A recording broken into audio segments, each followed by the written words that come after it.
ಶುಭಾಶಯಗಳನ್ನು ಕೊಡ್ತಾ ವಿಶೇಷವಾಗಿ ಎಲ್ಲ ವಿದ್ಯಾರ್ಥಿಗಳು ಕೂಡ ಇವತ್ತಿನ ಮಹತ್ವವನ್ನ ಇಡೀ ದಿನ ಮಾತಾಡ್ರಿ ಚರ್ಚೆ ಮಾಡ್ರಿ ಅಂತ ವಿಶೇಷವಾಗಿ ಕೇಳ್ಕೊಳ್ತಾ ಸೊ ಇಲ್ಲಿ ಮುಖ್ಯವಾಗಿ ನಾವು ಏನು ಸ್ವಾತಂತ್ರ್ಯ ಅಂತ ಕರಿತಾ ಇದ್ದೀವಿ. ಸೊ ಈ ಸ್ವಾತಂತ್ರ್ಯ ಅನ್ನೋದು ನಮಗೆಲ್ಲ ಕೇವಲ 3 ವರ್ಷದ ಪದ ಆಗಿದೆ. ಆದ್ರೆ ಅದನ್ನ ನೀವು ಇತಿಹಾಸವನ್ನು ಓದಿದಾಗ ಅದರ ಸಂಪೂರ್ಣ ಸಾಮರ್ಥ್ಯ ಏನು ಅನ್ನೋದು ಅರ್ಥ ಆಗುತ್ತೆ. ಅದು ಕೇವಲ 3 ಪದ ಅಲ್ಲ, ಅದು ಒಂದು ಶಕ್ತಿ ಅಥವಾ ಒಂದು ಮಹಾನ್ ಸಾಮರ್ಥ್ಯ ಅನ್ನೋದು ನಿಮಗೆ ಅರಿವಾಗುತ್ತೆ. ಎಷ್ಟೋ ಜನ ಹೆಸರು ಕೀರ್ತಿಗೆ ಅಂತ ಇವತ್ತಿನ ಕಾಲದಲ್ಲಿ ಗೊತ್ತಾಯ್ತಲ್ಲ, ವಿವಿಧ ರಾಜಕಾರಣಿಗಳನ್ನ ನೋಡಿ ಆಯ್ತಲ್ಲ, ಆ ಭಾಗ್ಯ ಕೊಟ್ಟಿದ್ದಾನೆ ಅಥವಾ ಇನ್ಯಾವುದೋ ರೈಲು ಬಿಟ್ಟೆ ಇನ್ನೊಂದು ಮತ್ತೊಂದು ಅಂತ ಹೇಳ್ತಾನೆ ಬರ್ತಾರೆ. ಆದ್ರೆ ಯಾವುದೇ ನಿಸ್ವಾರ್ಥ ಇದ್ದೇವೆ ಅವತ್ತಿನ ಕಾಲದಲ್ಲಿ ಕ್ರಾಂತಿಕಾರಿಗಳು, ತೀವ್ರಗಾಮಿಗಳು, ಮಂದಗಾಮಿಗಳನ್ನ ನಾವು ಓದ್ತೀವಲ್ಲ, ಸೊ ಅವರೆಲ್ಲ ಎಷ್ಟೊಂದು ಶಕ್ತಿಯನ್ನ ಹಾಕಿ ನಮಗೆ ಸ್ವಾತಂತ್ರ್ಯ ಕೊಟ್ಟಿದ್ದಾರೆ ಅನ್ನೋದು ನಮಗೆ ತುಂಬಾ ಹೆಮ್ಮೆಯ ವಿಷಯ ಅಂತ ಹೇಳ್ತಾ, ಸೊ ನಾವೆಲ್ಲರೂ ಕೂಡ ದೇಶ ಕಟ್ಟುವಂತಹ ಹೆಮ್ಮೆಯ ವಿದ್ಯಾರ್ಥಿಗಳಾಗೋಣ, ಪ್ರಜೆಗಳಾಗೋಣ ಅಂತ ವಿಶೇಷವಾಗಿ ನಿಮ್ಮಲ್ಲಿ ಮನವಿ ಮಾಡ್ಕೊಳ್ತಾ ಸೊ ಈ ದಿನದ ಶುಭಾಶಯಗಳನ್ನು ಕೊಡ್ತೀನಿ. ಜೊತೆಗೆ ವಿಶೇಷವಾಗಿ ನಿಮ್ಗೆಲ್ಲರಿಗೂ ಗೊತ್ತಿದೆ, ಈ ಕಾಲೇಜಿನ ಹಿರಿಯ ವಿದ್ಯಾರ್ಥಿಯಾಗಿ ನಾನು ನಿಮ್ಗೆಲ್ಲ ಹೇಳೋದೇನಂದ್ರೆ, ನಮ್ಮ ಸುರೇಂದ್ರಣ್ಣ ಅವರು ಹೇಳಿದಾಗೆ ವಿಶೇಷವಾಗಿ ಸುರೇಂದ್ರಣ್ಣ ಅವರ ಬಗ್ಗೆ ಹೇಳ್ಬೇಕಂದ್ರೆ, ಇಲ್ಲಿ ಅವರು ನಮ್ಮ ಗುರುಗಳು. ನಾವು ಪದವಿಯನ್ನು ಓದಬೇಕಾದಾಗ ನಮ್ಮ ಡಿಗ್ರಿ ಕಾಲೇಜಲ್ಲಿ ಅವರ ವಿದ್ಯಾರ್ಥಿಯಾಗಿ ನಾವು ಕಲ್ತಿದ್ದೀವಿ. ಜೊತೆಗೆ ಅವರು ನಾವು ಇಬ್ಬರು ಕೂಡ ನಮ್ಮ ಏನು ಹನುಮಪ್ಪ ಅಂತ ಕರಿತೀವಲ್ಲ, OH ಸರ್ ಅಂತ ಮಾತಾಡಿದ್ರಲ್ಲ ಸರ್, ಸೊ ಅವರ ಶಿಷ್ಯರಾಗಿದ್ವಿ. ಸೊ ಇಲ್ಲಿ ವಿಶೇಷವಾಗಿ ಅವ್ರ ಬಗ್ಗೆ ನಾವು ನೆನಪಿಸ್ಕೊಂಡಾಗ ನಮಗೆ ಒಂದು ಹೊಸ ಆನಂದ ಬರ್ತದೆ ಆಯ್ತಾ. ಯಾಕಂತ ಹೇಳಿದ್ರೆ ಇಲ್ಲಿ ಅವರ ಸಾಮರ್ಥ್ಯದಲ್ಲಿ ಕೆಲವೊಂದು ಅಂಶಗಳನ್ನ ನಾವು ಸ್ವೀಕಾರ ಮಾಡ್ಕೊಂಡಿದ್ವಿ. ಅದಕ್ಕೋಸ್ಕರನೇ ನಾವು ಇವತ್ತು ನಿಮ್ಮ ಮುಂದೆ ಒಂದಷ್ಟು ಹಿತವಚನಗಳನ್ನ ಹೇಳೋ ಮಟ್ಟಿಗೆ ಅಥವಾ ಒಬ್ಬ ಗುರು ಅನ್ನೋ ಮಟ್ಟಿಗೆ ನಾವು ಕೂಡ ಒಂದು ಇಲ್ಲಕ್ಕೆ ಅನುಕೂಲ ಆಗಿದೆ. ಸೊ ಸಾಕಷ್ಟು ಬಾರಿ ನಾನು ಅನ್ಕೊಳ್ತಾ ಇರ್ತೀನಿ, ಅಂತಹ ವ್ಯಕ್ತಿತ್ವಗಳು ನಮಗೆ ಇತ್ತೀಚಿನ ದಿನಗಳಲ್ಲಿ ಸಿಗ್ತಾ ಇಲ್ವಲ್ಲ, ಯಾಕೆ ಅಂತ ಹೇಳಿ ಆಯ್ತಾ. ನೀವು ಗಮನ ಕೊಟ್ಟು ಕೇಳಿರಿ, ಯಾರೇ ಆದ್ರೂ ಕೂಡ ನಮಗೆ ಒಂದಷ್ಟು ಹೊಸ ವ್ಯಕ್ತಿತ್ವಗಳನ್ನ ರೂಪಿಸುವಂತ ಗುರುಗಳೇ ಸಿಗಲಿ ಅಂತ ಆಸೆ ಪಡ್ಬೇಕು. ಅಂತವನ್ನೇ ನಾವು ಹುಡುಕ್ತಾ ಇದ್ದೀವಿ ಪ್ರತಿನಿತ್ಯ ಆಯ್ತಲ್ಲ.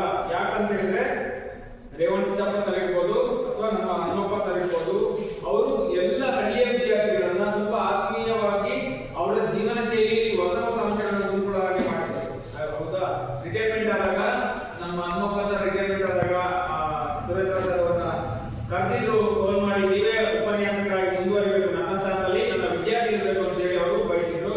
ಹಾಗೇನೆ ನಾನು ಏನು ಮತ್ತೆ ಹೇಳ್ತೀನಿ, ಏನು ನಾನು ಸೆಕೆಂಡ್ PUC ಓದಬೇಕಾದಾಗ ಕೊನೆಯ 3 ತಿಂಗಳು ನಾನು ಕಾಲೇಜಿಗೆ ಬಂದಿರಲಿಲ್ಲ. ಯಾಕಂದ್ರೆ ನಮ್ಮಪ್ಪ ಸ್ಕೂಲಿಗೆ ಹಾಕ್ಬಿಟ್ಟಿದ್ರು ಬಿಡಿಸಿ ಆಯ್ತಾ. ಎಲ್ಲಿಂದನೋ ಯಾರನ್ನ ಕಾಂಟ್ಯಾಕ್ಟ್ ಮಾಡಿ, ನಮ್ಮ ಅವಾಗ ಕಡಿಮೆ ಮೊಬೈಲ್ ಇರುವಂತದ್ದು, ಅವ್ರಿಗೆ ನಮ್ಮ ಅವರಿಗೆ ಫೋನ್ ಮಾಡಿ ನಮ್ಮ OH ಸರ್ ಅವರು ನನಗೆ ಎಕ್ಸಾಮ್ ಬರೆಗೆ ಬಂದು ನೀನು ಹಾಲ್ ಟಿಕೆಟ್ ತಗೊಂಡು ಪಾಸ್ ಆಗ್ತಿ ಅಂತ ಹೇಳಿ ವಾಪಸ್ ಕಳಿಸಿದ್ರು. ಇವತ್ತಿನ ಕಾಲದಲ್ಲಿ ನಾವು ಅಂತ ಉಪನ್ಯಾಸಕರನ್ನ ಬಯಸಬೇಕು, ಗೊತ್ತಾಯ್ತಾ. ಸಾಮರ್ಥ್ಯವನ್ನು ಗುರುತಿಸಿ ನೀನು ಬಂದ್ರೆ ಸಾಕು ಅಂತ ಹೇಳಿ ನಮ್ಗೆ ಅವಕಾಶ ಮಾಡಿಕೊಟ್ಟಿದ್ದಕ್ಕೆ ಅವರ ಅವತ್ತಿನ ಒಂದು ಫೋನ್ ಕಾಲ್ ಇವತ್ತು ನಾನು ಇಲ್ಲಿಲ್ಲ ಹಾಗೆ ಮಾಡಿದೆ, ಹೌದಾ.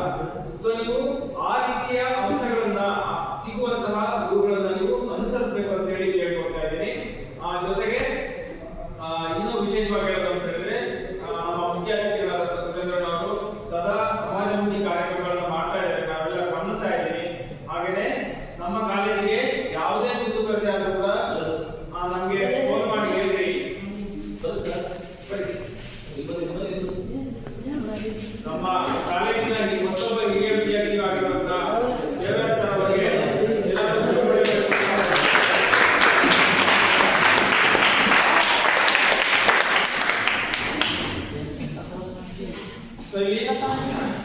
ಇಷ್ಟೇ. ನಮ್ಮ ಕಾಲೇಜಲ್ಲಿ ಯಾವುದೇ ಕುಂದುಕೊರತೆ ಆದ್ರೂ ನನಗೆ ಫೋನ್ ಮಾಡಿ ಹೇಳಿ.